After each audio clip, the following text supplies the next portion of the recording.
Hello and welcome to the MBOM podcast, where you'll learn to master the business of yoga. MBOM is a proud part of the Wander Barn Podcast Network, and I'm your host, Amanda Kingsmith. I'm a 500-hour registered yoga teacher, a yoga business coach, and a total business geek. Here at MBOM, you'll learn everything you need to know to create a sustainable yoga business by learning from myself and guests from around the world about how they built their yoga businesses, and about how you too can become a successful yoga teacher, studio owner, and much more. All right, let's dive in. Hello, everyone, and welcome to another episode of Mastering the Business of Yoga. I am super excited that you're here with me today. And my friends, today is the final episode of our spring season. I can't believe that we are already here. I feel like there was so much time and energy that went into creating the season and gearing up for this season and then actually producing and putting out the season. So I hope that everyone has really enjoyed this. I wanted to just take a few moments to thank you for listening and thank all of the wonderful guests for being a part of this season, and also give you just a little bit of an update as to what you can expect next. So as we did at the beginning of the year, we're going to bring some episodes from the archives. So we'll be promoting some older evergreen episodes. So you'll still have content to listen to. While it's not recorded brand new, I think for many people here, these episodes will be brand new. So it's kind of like things aren't changing that much. And then behind the scenes, I'm going to be working hard on recording the new season of the podcast, which you can expect in the early fall. So my plan as of right now is to be releasing the new season sometime after Labor Day.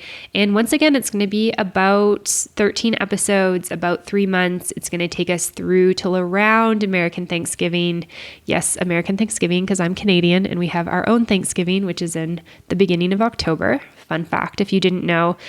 But I feel like this is a good time because I think for many of us, we hit Thanksgiving and then it is just kind of holiday mode through till Christmas and then into the new year. And I will obviously keep everyone updated for what is to come ahead with 2024. But I've really been enjoying this format. I've really enjoyed the smaller seasons. And of course, for me, the workload has just been a little more manageable with my crazy toddler who is running around constantly. So balancing motherhood and working, it's been a really good fit for me. I would love to hear from you guys. I'd love to hear what you thought of the guests for this season. I would love to hear what you thought of this format. I'd love to hear if you have any recommendations for the next season. Like I said, I'm just getting ready to start recording. So if you have anyone you'd like to hear on the show or any topics you'd like to hear, please let me know. I'm always happy to hear from you guys. info@mbomyoga.com. And I'm really excited to close out this season with a really fun episode. So let me tell you a little bit more about what we're talking about today. So this week on the podcast, I'm really thrilled to be rejoined by Claudia Azula. She is the only returning guest from this season of the show. Claudia, for those of you who don't remember the episode or maybe haven't listened to it, she's a yoga teacher, a best-selling author, and a YouTuber who is passionate about the ways in which yoga helps with a lot more than just the body.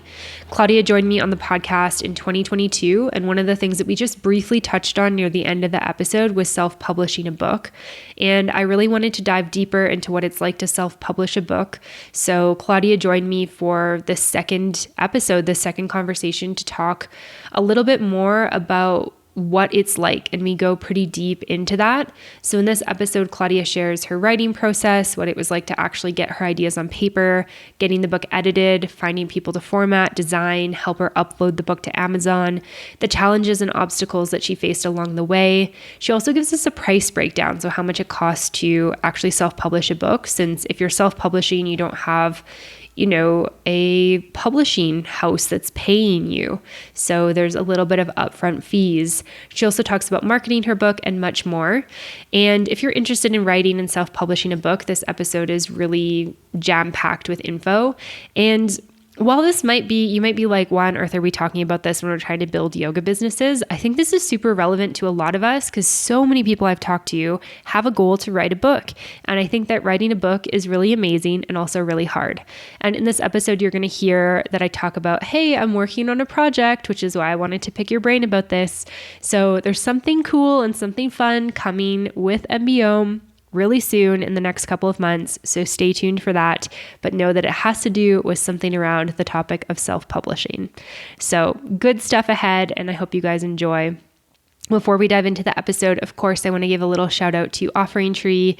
Really grateful to Offering Tree for sponsoring not only this episode, but this whole season of the show. Please go give them some love. You can check them out, offeringtree.com. And of course, if you want to get a little discount for signing up, offeringtree.com/MBO.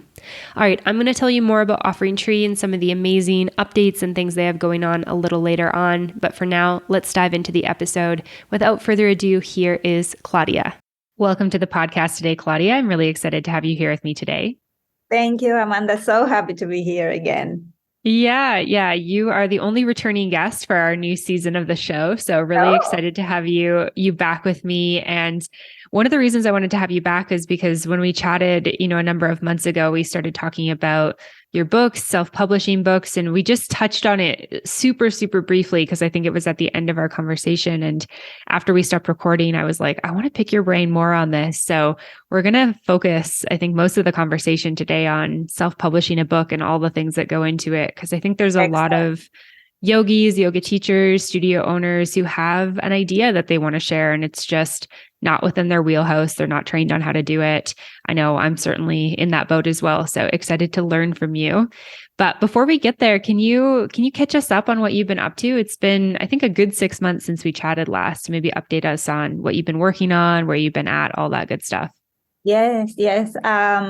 Well, just like you, I'm not a nomad, but I did travel. You were in Colombia, which is a great adventure. I saw it on your website. And I went to Argentina for 6 weeks to escape the winter, mostly.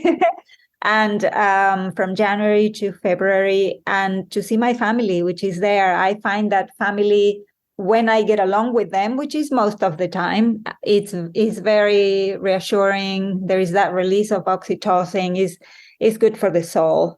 I have a young niece, like you have your daughter, so that's a lot of love that I feel, and it was really good. It was very interesting. I was able to practice yoga every day because there is a studio there, 6 blocks from my house. Amazing. that provides Ashtanga yoga, which is what I practice in the Mysore style, which is every day. So that was amazing. I mean, what a feeling to just get back into, because at home, how, I mean, maybe you don't, but one day I may not want to do one posture, or I negotiate with myself. But here the teacher was like, no, we're going to practice, everyone. So that was excellent. It was very hot. Buenos Aires is great, intensity, but beautiful. And other than that, I've had a little of a health issue, but the doctors tell me everything is okay. And that's what I've been doing, mostly practicing. And you know what? Enjoying life. I think that's the one thing that's hard for me to do, to understand that enjoying life is part of this. It's not just hitting myself, work. Of course, there is work, but there is also living a little, not just not letting it become torture. Yeah, for sure. I was just talking with my therapist about this, actually. Like, I think sometimes I can get into like the seriousness of life, right? And, maybe we have other lives. I kind of do believe in past lives and whatnot, but the consciousness and the presence of where I am is in this life right now. And I don't know how much time I have with that. So it's like, why not enjoy it a little bit more? And that doesn't mean that we can't work hard, right? It doesn't mean that we can't do things that we love to do. But I think that there's definitely space and opportunity, at least for me in my life, to take things a little less serious. Yeah, exactly. And the issue I had to do with my heart. And, the doctor asked me to slow down, which was like, wow. As I'm thinking about enjoying life, my heart is telling me to slow down a little. So it was like a whole higher power, universal message. It's important to enjoy. Yes. And it doesn't mean we can't work, just like you said. But I put it in my goals. Actually, I make it goals for the year, and enjoy it is important. Hey, yoga teachers, we're just taking a quick moment from the episode to talk about Offering Tree. In the very first episode of this new season, I gave you guys a little update that I have moved my courses over to Offering Tree, and I am super, super, super excited about that. I also let you guys know that they had lots of changes happen in the last couple of months while we haven't been producing new episodes. So I'm really excited to share about those. One of the updates that I'm really excited to share about today is that you can now create powerful, limited intro offers with Offering Tree packages. Offering new customers a limited special offer is a tried and true strategy for getting new students and growing your business. But it puts us at risk of customers abusing these offers. So you can now limit how many times a package can be redeemed or set an expiration time to drive new signups without that fear of missing out or that worry of somebody just continuously buying this. So what does this look like in practicality? It means that for your yoga business or for your yoga studio, you can set up some sort of an intro offer that allows people to try your classes for 30 days or 1 week, whatever you want, at a certain discounted price. After that time period, you can set the package to expire, and you can also set it so that each new student can only do this one time, which makes it the perfect offer for new students coming to your studio or your classes for the first time. This is seriously a game changer for your business, and this is huge functionality within this software. So I'm super excited about this update, and I hope you guys are too. If you want to go check out more with Offering Tree and see more about what they have to offer for you and your business, head on over to offeringtree.com/MBO, where you can sign up for free, get a free trial, and also get a discount. Once again, that's offeringtree.com/MBO. All right, now back to the episode. Amazing. Well, I love that. Yeah, this is a beautiful way to start this episode, I think. And I'm glad you were able to spend some time with family, nourishing yourself physically. I'm certainly the same way with home practice. Even if I'm doing a video, I'm like, I feel like a snack right now. I don't really like this pose. Just let me casually go to the fridge. I would never do that in class, obviously. So Exactly. yeah, thanks for sharing all of that. And yeah, really thrilled to have you back here and to be catching up with you. So I want to dive into all things self-publishing. And I'm curious if maybe we can start with just like how, like, so an idea is percolating. You're like, hey, I think I want to write a book about this. How do you get started from there in terms of like taking that idea and start getting it onto paper, like creating an outline, making space for even that in your life, all of that type of stuff? Yes, of course. Well, I tried to write a book for a very long time, but I find that there is a need for time. My book, 25,000 words, which is half of a regular book, took 600 hours. So that's the equivalent of 2 hours a day with some weekends for 2 years. But the idea didn't come to me until the pandemic started, and I could let go of my sort of B job or God job for paying the bills. And I had some savings, and so I had some time to say, I want to dedicate myself to this. I consider a book to be very important. It's like a business card of today, instead of handling the book. And then I was like, well, I talked to Spirit, Ishwaraha, I call it God. People call it the divine female, all sorts of names. I call it God. I hope it doesn't offend anyone. So I talk to God constantly. And I was asking, what is it you want me to write about? Because yoga is immense. As you know, there's just too much. And one day I remembered the issue of the bodies, the koshas that are in yoga. So we have an external body, the physical, and then we keep going inwards, the breathing body, the emotional body, the mental, and then eventually to the spirit. And I thought, that's beautiful. Why don't I start playing with that? And I decided to write that in 5 chapters. So I could start with the physical and then move on. Now, as I said to you in the prior podcast, I don't like writing. You said is unlike other people you have in the podcast who love the process. That's great. Not my case. So I had to dedicate myself. It was hard to sort of where to start. But once I started being personal and real, so for example, the physical body starts with the truth. I went to yoga because I wanted to look good naked. That's the truth, and it's the personal thing to say. But I find that it may be something relatable to someone who is reading, or maybe not. But and that's to me, the story of yoga started in a very superficial level. I didn't know everything that goes into it. So I start talking about the physical and how I went to a class. I had a hip opener and I started crying. And I did not know that I could release emotions through the body. That was new to me. That was a long time ago. And that fascinated me. So I talk about the physical, which we're all super familiar with, the postures, how much there is in the postures, right? And how entertaining and fascinating they are. And then it was easier to come to the breathing body, the second one, talking about why pranayama is important, how balancing the two sides of the brain. So this is how the ideas started coming. But for me, the most powerful one was the emotional body, the third one, where the element is fire. And I have a lot of anger inside of me, resentments, fears. And through support groups, I've been able to find some exercises that help me. And I think that was crucial, not just for the writing, but also for me. I think a book helped me grow. And in a way, I think we write the book that we need to read. If we go with the process. And so I found some very powerful exercises on how to release anger, how to really ask for forgiveness. And I have a little example of that, which is a lot of fun.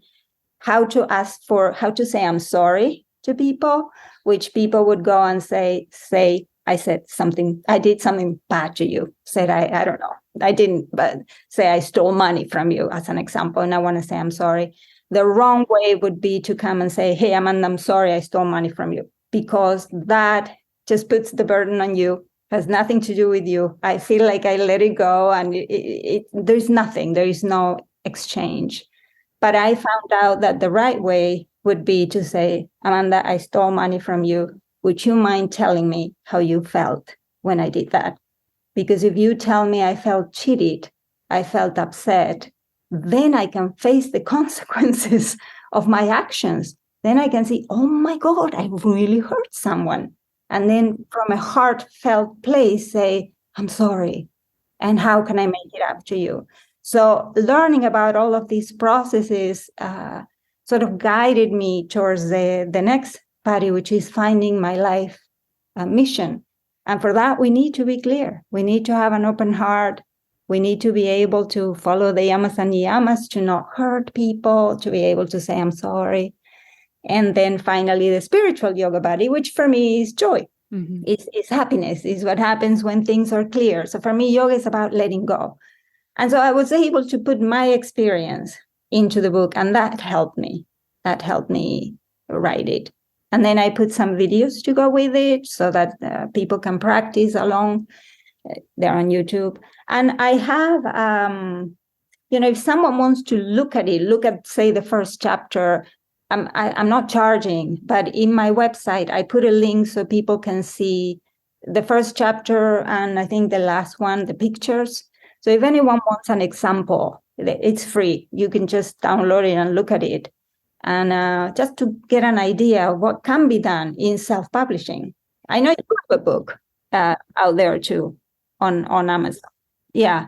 Yeah. I have more like just kind of like ebooks that I've done that I've put out there. But working on something a little bit bigger, which is part of where I wanted to pick your brain on this. But yeah, thanks for sharing that. I love that the process for you is like this personal journey. And I think that that's really impactful to have that personal journey. And I'm curious, you mentioned, 600 hours, which is not nothing. That's pretty significant. And especially for somebody who's not loving to actually write. So I'm curious, like, what did that process of, like, did you have a schedule in terms of like, I write from 8 to 10 in the morning that you stuck to, or what was your like kind of creative process for actually getting it done? Because I feel like one of the things that can be really hard is when we're busy, we have a lot on the go, we can schedule in the writing, but maybe the writing gets pushed to the back burner, or, it's constantly the project that gets pushed back. I think this is especially with self-publishing because we don't have, an agent, we don't have a publisher that's kind of breathing down our necks. We don't have any type of like money that's come forward for us. Because I think that one of the things for, if you're like J.K. Rowling or Colleen Hoover or something like that, like a big writer, somebody gives you a big amount of money up front so that you can live and spend your whole life writing. For us little guys, just self-publishing, we don't have that. So it's like we have to make that time. So I'd love to hear how you did that. And that's great that you mentioned that, because in the self-publishing process, a lot of people say, oh, I don't have an agent. Oh, I won't be published by Random House. Oh, I won't have credibility is the usual sort of fear. And that's not true at all today. My book has no, if someone doesn't know, they can't tell that he's self-published or not. And it's true that it won't be in bookstores, but I did go to a Barnes and Nobles recently, and the section for yoga is one shelf. And it has the usual Light on Yoga by Iyengar and a couple of others with sort of the words that are popular now in the title, but not, there's nothing on the bookstores. And the bookstores charge for companies to put the books there, and whether they're showing you the front or the back. And not only that, but the advances that publishing houses give, in the best case scenario, is $5,000. Best case scenario. That's what I had for the book that I did do with Hay House. So like you said, unless you are a super big writer, it won't happen. And I wouldn't hesitate with if somebody asks, should I self-publish? Yes. Just yes, absolutely. You get all the benefits, you get all the royalties. They don't do any promotion. When I wrote the one through the publishing house, they asked me, how many Facebook followers do you have? How many on Instagram? What can you do for us? So there was nothing that they said, we'll push your book. Absolutely not. It doesn't happen. So it's the same. But here you keep all the royalties. I have control over how it looks like, etc. And when it comes to writing and the time, that it was hard, because not only you have there is the issue, not you, but I had the issue of the work, but also there is the issue of, now that I have to write, why don't I go and clean the basement? Now it's time to write. I don't want to. I want to go watch TV. It's a very human kind of process to self-sabotage, resist, or at least it is for me. Every time I have a big project, that happens. So one thing that helped me was, well, two things. One is I started tracking my time. I thought this would be not important. It turned out to be vital, to know where my time is going, not to judge, just to know. So I knew how much goes into Netflix, or it helped me see, and eventually, without judging, it helped me plan, which is what it's doing now. Like, maybe I'll put an hour. If it doesn't happen, it doesn't happen, but I'll put an hour for that. And another thing that helped me was, when I just couldn't do it, was to get a timer and set it up for 10 minutes. So I would say, okay, I can't do an hour or 2 or 3, but I can do 10 minutes. And so I would set up the timer for 10 minutes. And as soon as it starts, it goes to 9:59. So it's good. It's immediately. And as soon as the timer went off, I'll touch the computer or the pen to get into the kinetics of the writing and just write. Just write. Whatever came to me, just write, and deal with the editing later. And then when the alarm went off, 10 minutes, stop. Or if I wanted, I could do more. But that didn't mean the next day I couldn't do it. I had to continue doing it. Just 10 minutes to kind of exercise the muscle of, I can write, I can do it. And then some days I would just write. And when I got to 25,000 words, then the voice in my head went, hey, you should write 50,000. That's no good. People are not going to like it. Who do you think you are? And all of those that come up for me. And then I had to say, if it's 25,000, it is, so that it doesn't turn into the book, but it's just a book and be humble. This is what I can offer. This is how I can help. I think everything comes back to the spiritual part of how can I help? And when I can't help anymore, instead of feeling it, just this is how I can help now. So let me just give this. And then if I can give more later, then we'll see. And that helped with the writing. But I have to tell you, the 600 hours, as I look back, because I was tracking time, it wasn't just the writing, it was the editing, the dealing with the interior design, the dealing with the cover, all of that took a lot of time, a lot of time. So I would say writing was probably half of that because the rest is a lot of work. Yeah, for sure. So, yeah, thanks for sharing that, first of all. And I really love that, like the 10-minute idea. I feel like this is like, as yoga teachers, I feel like if somebody came to us and they were like, hey, I want to start practicing yoga, I want to make a daily practice. I'm really struggling with it. I feel like this is the type of advice we would give them, right? Like, don't try starting with like 75 minutes because there's going to be a million excuses not to do it.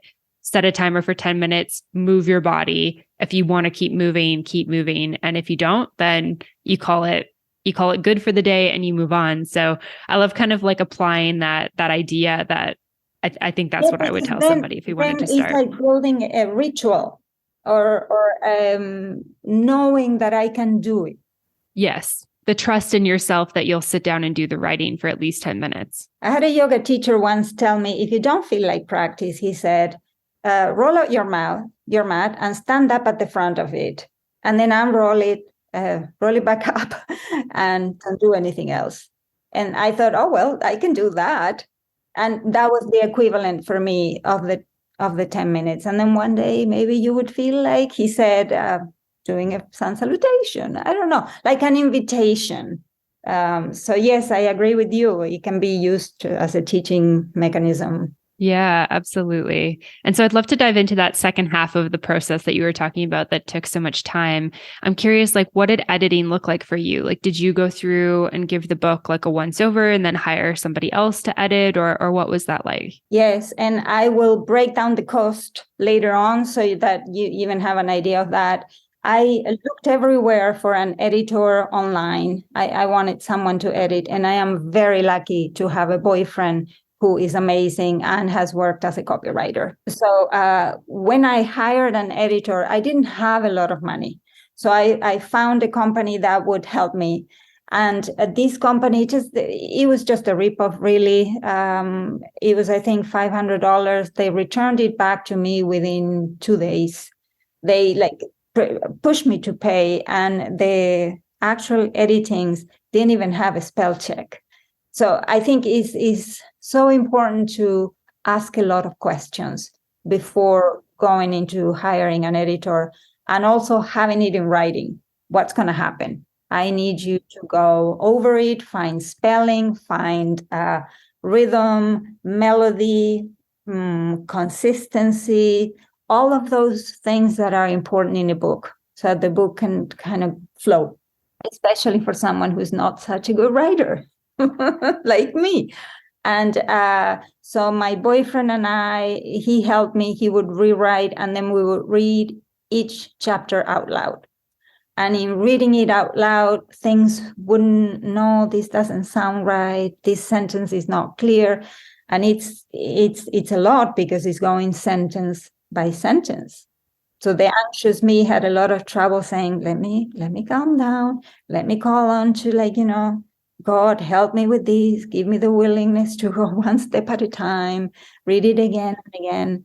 And then hiring the person who would do the interior design, which I did through freelancer.com, was a nightmare because of me. I'm not blaming him. Is the back and forth on how I wanted it. My chapters have affirmations at the end of each, and then noticing, the 5th chapter doesn't have affirmations. So I had to go back and forth and say, hey, can you add this? Can you remove this? And then obviously, as they put text from, say, a Word document into InDesign, things don't transfer right. The justification sometimes is not good. Words get hyphenated. all of these things are good to know. So if anyone is listening, all of these details are good to keep in mind, to ask beforehand. And so that took a long time because I had to reread every time the designer came back to me. Okay, I have this, and find every detail and then go back. And also, as it turns out, this person told me he would be able to do the paperback and the Kindle. But by the end of it, he didn't know how to do the Kindle. So there was a lot of, I had to negotiate pricing and what would happen. And that's another thing, by the way, paperback and Kindle is a good thing to have. It makes people look professional. So I wanted both. Yeah, for sure. That's helpful. So would you recommend freelancer.com for that type of thing? Like, did you have an overall, good experience? That's what I use. And I use Fiverr sometimes for YouTube thumbnails. It is a little bit of a hit and miss, like when the Kindle failed, I was lucky to find another person who said, I'll do it in 24 hours. And we did it in a week or two, but it really depends. But I think it comes down to writing, and I would write and say, I need this, this, this. Please write back to me. Yes, I can do each one of those in a loving way, not in a mean way, but to make sure that I'm loving but serious. I need the person to be able to do these things. So the more clarity in the request, it seems to be that the better the chances of finding someone who will do it right. Okay. Yeah. So getting clear on like, if you do want to have paperback and Kindle, to make sure that you're clear on like, can they do both? What does the process look like? How much is it going to cost to do both? That type of thing. And seeing what they've done before is also good. Now on the cover, it's unfortunate. I had a nightmare because even though there was a contract, the person I worked with was unfortunately not very professional, and sort of like became confrontational and treating me a little bit like a child, like, you don't know how to do this, I'm the professional. And what I was asking was for things that were really not working. So it's that's where I say it's a hit and miss. The cover was a nightmare, unfortunately. Did you end up finding somebody who could create something that you were happy with? I was happy with it, but there is usually 2 or 3 changes that have to happen. And that's where it became a nightmare. I mean, I don't want to give examples. I don't want to like put someone on the spot, but it was pretty nightmarish. And by the way, that was another example of working what I was saying in the book. So one day, I think this person said something like, I'll charge you more. And or I had sent more money because I thought she was going to be the interior designer. And then I decided, no, this person is clearly not good for me. I want the money back. And this person said, no, I am not giving you the money back because you've been not good. And I wanted to murder the person. I got so angry, Amanda. I was out of control. And that was an opportunity to look at the emotional yoga body. Yeah. And see, why am I so angry at this person? What can I do as an adult to not go nuclear on this person? And so what I did was I shared the anger with as many, I distributed the crazy among all my friends. I'm angry. I want to murder this person, all of that. Let it come out to friends who would just say, okay, I hear you, rather than go to war with someone who's, I need to work in a professional capacity. And how to negotiate it. Okay, she took more money, but let me treat her professionally. Okay, keep the money. These are the changes I need, and just finish the book. I said, this is a cost of business, rather than have an explosion. So that's, I think, very important too. How do I keep it professional when things don't work out? Yeah. And I think having that yoga practice is key, right? So that you're like, I've always said, I feel like the yoga happens when you're like at the post office and there's a huge line and the employees are slow. And then you get to the front and they're super rude to you. And like, can you keep your cool in that space and still be like a kind, nice human? Like that's the yoga to me, is like being able to hold yourself in those moments, or something where it's like you've had an agreement with somebody, things aren't working, maybe they're saying some things that aren't that nice. Can you be like the bigger person? And still ask for what is needed. Yeah. Sort of like have the professional capacity to not get into the emotional and just limit it to the facts. I need this. I understand. Okay, but I need this, and that. Like you said, that's where yoga counts. That's where yoga counts. I mean, I can have a tremendous meditation practice and have all the chakras open, but what happens when the plumber comes in? And he doesn't. That's when it shows, and it doesn't always come that way. I lose it sometimes. Yeah, for sure. I mean, we're all human, right? So it's called a practice for a reason. But yeah, I appreciate you sharing that. And I feel like I just want to add, because I've used Fiverr before and actually tried to use Fiverr for when I was first creating the logo for this podcast. And I didn't have a big budget, so I chose somebody who had a very low cost. I think it was like $5 for a logo, which, I got a $5 logo and I was really disappointed in it. It wasn't very good. The person, was not willing to create something that was in the realm of what I needed. And one of my big learnings was like, you do need to invest a little more money than that to get something that's top quality. And so when I launched a new podcast a couple of years ago, I also used Fiverr, but I was very intentional about looking at examples, making sure the work was really good. And I think I paid probably in all for like the brand kit and stuff, maybe 150 or 200 USD, which is still a very good price for that type of thing. But it is a little higher on Fiverr. And it's easy to look at what else is out there and say, am I paying too much? Should I use somebody who's less cost? But this person was amazing. Their work was great. They had really good reviews. Their work was very aligned with what I needed. And she had clearly told me, like, with this package, this is how many changes you need.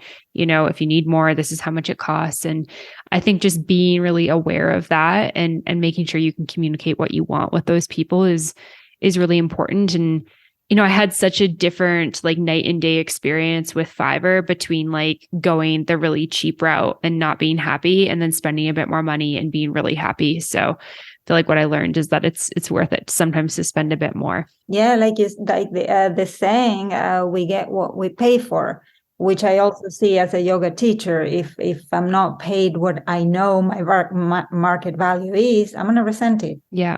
And I had that same experience asking for a YouTube thumbnail for $5. Don't do that to anyone who's listening in Fiverr. They do cost between 15 and 20 to have something that's really good. So just like you said, I agree 100%.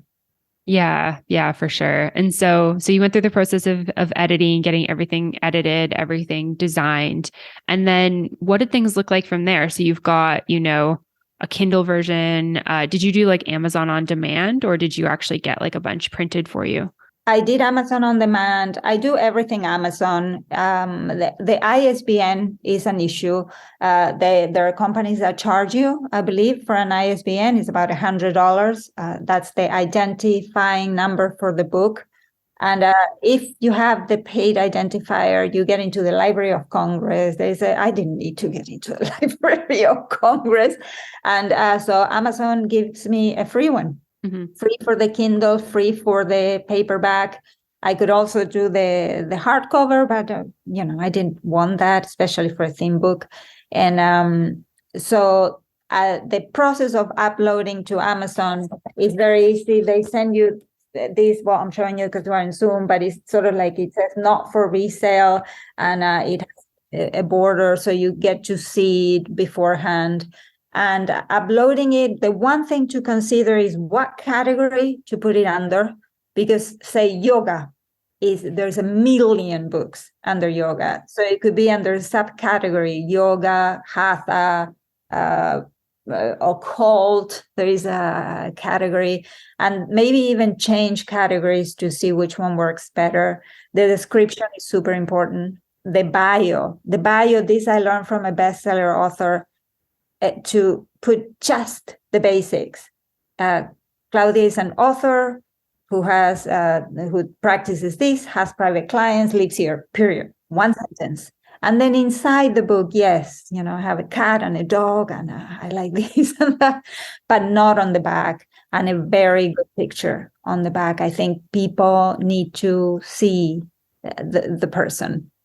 So uploading to Amazon is pretty simple and straightforward, and then getting the Kindle sample and the paperback sample. There's a huge difference when the paperback sample appears. All of a sudden, I see all of these mistakes again. The paperback is a shocking revelation. Oh, wow.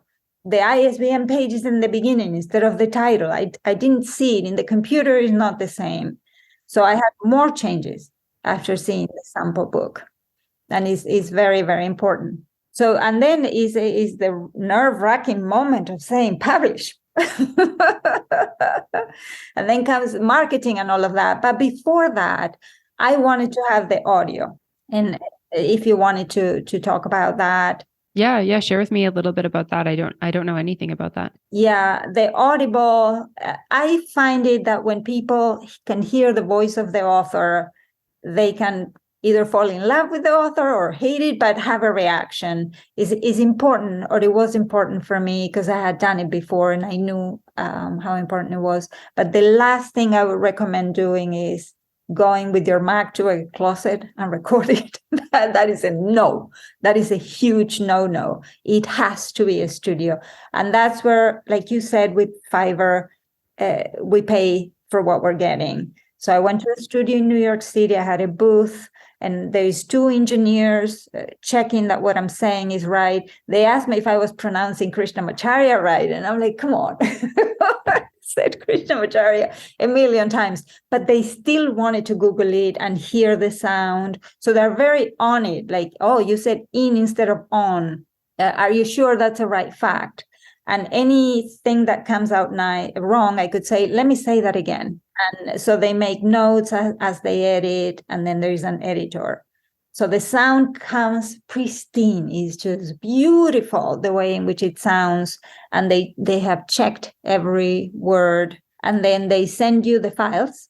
It's usually, and you also have to do pick a part of the book that you're going to do as a sample, a 5-minute. So which one do I want? And then they send you the files, and it's not Audible. The website is called ACX, like Anne Claudia X as in xylophone.com. That's where you upload to Amazon, to Audible, which links to Amazon. But you cannot have an audiobook unless you have the Kindle and the paperback. Okay. So that has to go first. And then, as opposed to the Kindle and the paperback where you set the price you want, Audible sets it by itself. So my Audible book ended up being cheaper than the Kindle. They put it at $6.03, which I appreciate. And people can hear a sample. So they hear my voice, they hear what it is about, and they see whether they want it or not. Yeah. I find that having the audio is, especially, I mean, if it's an ebook, like what you do, sort of like mostly information, yes, it's good. It can be kept as an ebook, and is actually probably more revenue.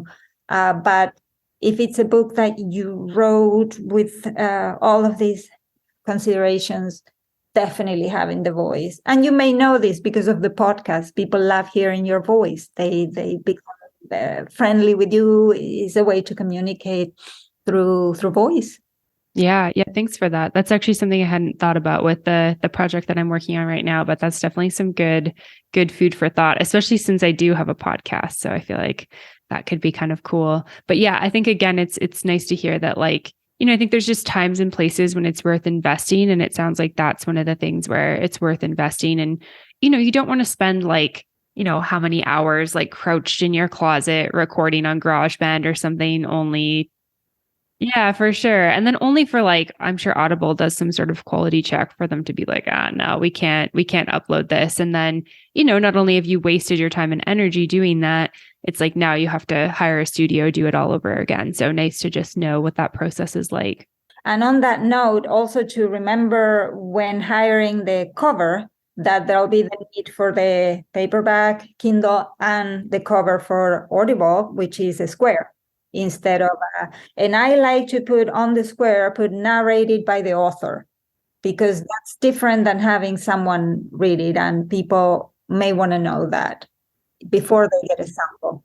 Yeah, that's something I always look at with Audible books is like who's reading it and stuff. And I always really enjoy listening to the author read it. And, not every book works well that way, but I think in general it's nice to hear the person who wrote it. I feel like they've got a little bit of a different vibe with it. So yeah, that's a really great tip. And you mentioned before, you hit publish on Amazon and then we have to actually get it out into the world. So can we talk a little bit about marketing and like what you've done to market your self-published books? Yeah, I have to admit that marketing is my weaker point, but I did reach out to you and you were so kind to respond. A lot of people don't. And then you were open to having someone come in, and we had conversations about the topic and also about the process, which was great. But I tried to prepare a good pitch for people that I'm reaching out to. Podcast really is the way to go, because even reading, people may not do so much, but listening on the car, yes, same with the audiobook. So podcasts are definitely the way to go. So I look for podcasts in my niche of people I like. And then I take my time. I do listen to what's the message. So I saw, for example, in you that you were a couple of months ago, you had a lot of a trend of the spiritual side, which was super important. And then that continued. And later I noticed the focus has been a lot on the business of how do we go from loving yoga to making a living, which is so important. And so that's great, because then it was touching on both sides that I'm interested in, which is how I pitched to you. And I got so lucky to be here. So podcast is one. And then there is there's many things, all of social media. As soon as I had a picture of the book, I started creating noise around it. Oh, look, here's a picture, is coming. I did videos all over, questions and answers, Twitter, etc. Wherever I could appear, I did that. Then you can buy spaces on Amazon. That's depending on the budget, buy publicity for it, offer free copies to friends. And this is a gray area. We all have to be very careful, because I did say, look, here's a copy of the book. If you like it, then could you please write a review on Amazon, because reviews count, especially in the beginning. So that's why it's good to have a group of people who are into yoga, who probably will like it, because let's be honest, we want to send it into the world with some, spiritual power of friends. And then in the book, I say, if you like it, would you please write a review on Amazon? But it has to be real. Like, if you don't like it, that's fine, totally fine. But if you do, I would appreciate a review. So it's every day trying to come up with something. I've been told about going on TV. I haven't dared yet. Yeah, that makes my palms sweat a little. Yeah. So I'm sure that's a great opportunity for like publicity, though, for a whole different audience to get to know you. But I love podcasts, social media, sharing with your people. Did you do any like pre-sales on Amazon or anything like that? you can. I didn't, but you definitely can. You can put a day and pre-sales. That's another thing. The first week is very important. So say you want to appear in a bestseller list. This is another one, right? The first week is the opportunity. So I think the New York Times is out of range. I have found out the New York Times is very catered. So it has to be copies sold. And also there is a group of people who decide who gets to be on the New York Times bestseller list. But the Wall Street Journal really is by the count of books that you sold. Mm-hmm. And they have a categories. This one didn't get in stores because it's self-published, but there is a category for ebooks, and it doesn't take as many books as one would think. So about 2,000 copies sold in a week, there's a big chance to enter the bestseller list. That's how I became a Wall Street Journal bestseller author in my prior book, because I was lucky to have access to a very big mailing list, which at the moment I don't. That book I co-wrote with someone who had access to that. So promoting it through that sold the 2,000 copies, and that put me on the list. And that's a great thing, because then you can put that in every other book. I'm a Wall Street Journal bestseller book, best-selling author. So that's definitely something to consider. But yes, I didn't do pre-sales. A lot of people do a party, and then that can be put into social media. I didn't do that. I was really exhausted by the end of it, but it's a very, very good idea. Yeah, for sure.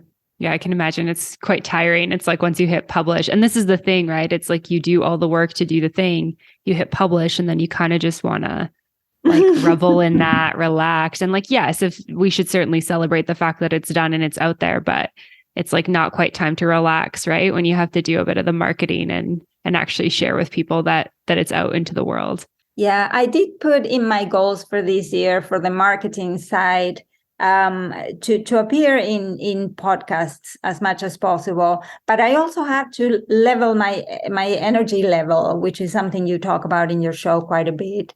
And so instead of putting, I would like to appear in 12 podcasts, I can put, I would like to appear in 4. And then it gives me one every 3 months. So I have the opportunity to also do it right, and with the power of the spirit behind me, sort of feeling guided. Who is the right person? What are they doing? Let me listen to them. Does it resonate? And then approach and see if that works. Mm-hmm. So it's good to ration my energy. Very important. Otherwise, I burn.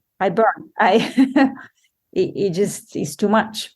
Yeah, for sure. Yeah, I hear that. And I think that that's really important for us to know about ourselves. Like, how much capacity do we have? How much energy do we have? How much publicity can we do? How much marketing can we do?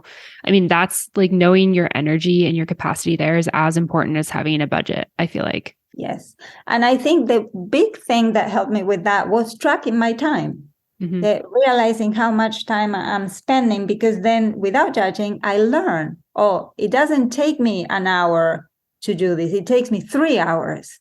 Or, I thought it would be 200 hours. It ended up being 3 times that to write the book. So now I know if I'm about to write a book, hey, I am committing to this kind of timing. Am I willing? Is that realistic? And so it teaches me a lot to track time. I learn a lot. I think, after yoga, showering is going to take me 15 minutes. Turns out it doesn't. Turns out it takes me a good 45 to 1 hour. Good to know, because then for planning, I can be more real and not be disappointed later on, and give me my time. Have time for a bath. Mm-hmm. Have time to do nothing. Have time for a nap. Have time for an artist date. I need those, especially when writing a book, because if I'm in my sort of desk writing, there is no influx of creativity. So I have to go to a museum. I have to go see Monet and how they paint pictures, or go to a statue garden and nurture the artist. Also, comedy helps me a lot. Laughing, anything that can feed my soul, to have something to offer from a creative place. Otherwise, it's just stale, and it shows when there is no spirit and influences, and also friendships, time to be with people. It shows in the work. Yeah, traveling your mind, right? Is a wow, such a different culture. It's good. Yeah, 100%. Yeah, I completely, very much aligned with that. So yeah, thanks for touching on that. And I was curious, you mentioned before some of the numbers. Are you willing to share a little bit about, cost of editing, cost of designing, cost of the front cover, that type of thing? Yes, I'll give you the total number I know exactly. And then the breakdown, I may be a little fussy, so it may not add up. Yeah, just like approximate numbers, I think are great. Is under 6,000 was the total. And the most expensive one was the audiobook. The audiobook was $2,300. Okay. So that was, I had a studio, 2 days, with 2 engineers. So it's worth it. The cover of the book ended up being 1,000. The interior design was about 1,000, maybe 1,200 as well.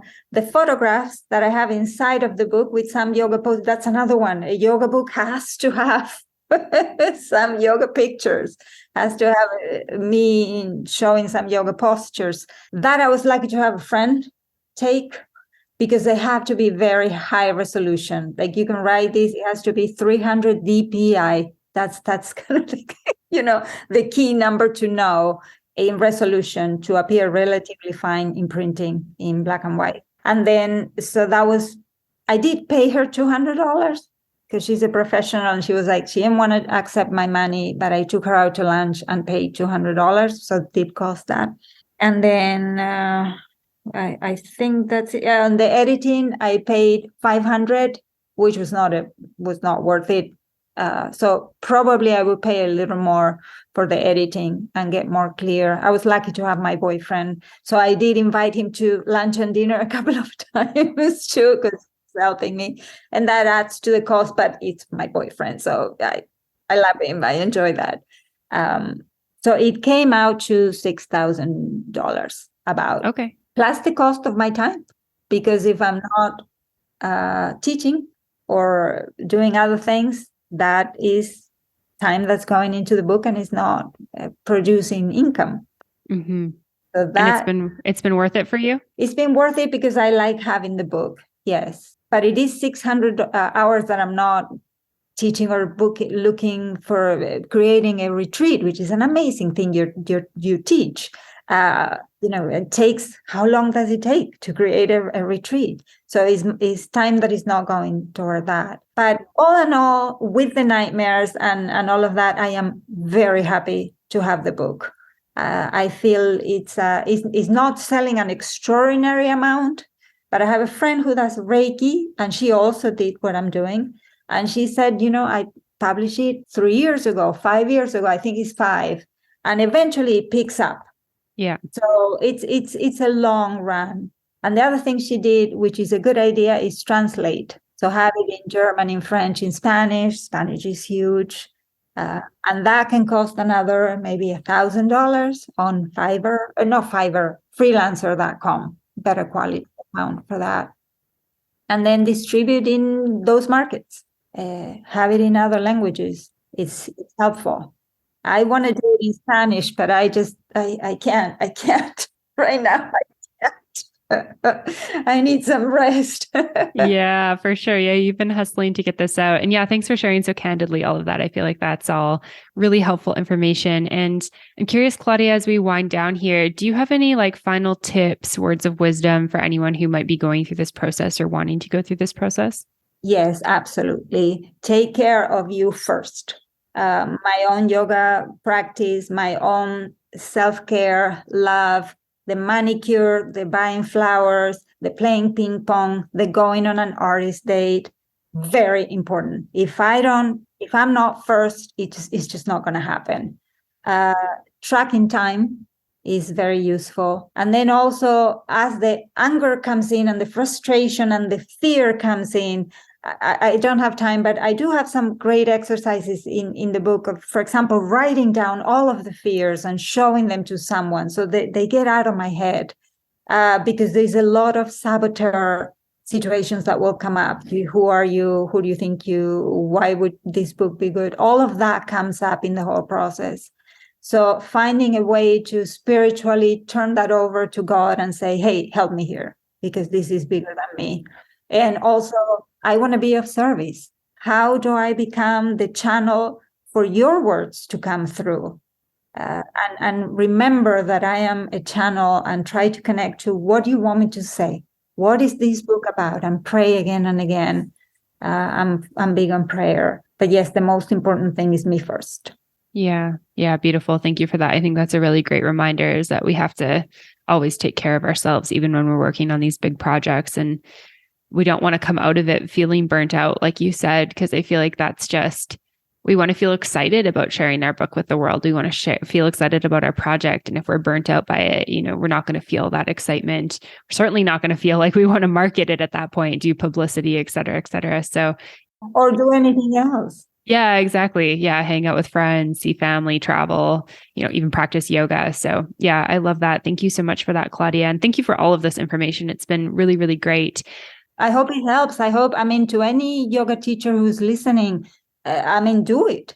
If you want to, obviously, but it's a good thing. It's reassuring and it's important and it's good to have it. And there is no, it can be done. It's not that hard. Yeah. Amazing. Thank you so much for that. And those great words of wisdom. If people want to learn more about you, check out your books, all that type of stuff, where can they go to find that? The easiest way is claudiayoga.com, because I have links and I have a picture of the book. The book is called How to Have a Yoga Body, which is on Amazon. But if you go to claudiayoga.com, it's Claudia and yoga, so it's easy. You can actually see. So you have a visual that it is how I did it, how I did the first chapter, how I did the photographs, and maybe that can inspire you. I have a link. It says, if you heard me on Amanda's podcast, click here to get the copy totally free. And how I'm marketing there too. And hopefully, I really wish every yoga teacher out there, I ask for the power of spirit to come through, because I think at this time, there's nothing more important than the messages that we are channeling from a place of spirit, from a place of peace, and from this powerful practice that is yoga. So God bless everyone that is doing this amazing work. Yeah. Yeah. Thank you so much for that. And thank you so much for coming back on the show. And thanks for your time today, Claudia. Thanks for having me. Sure.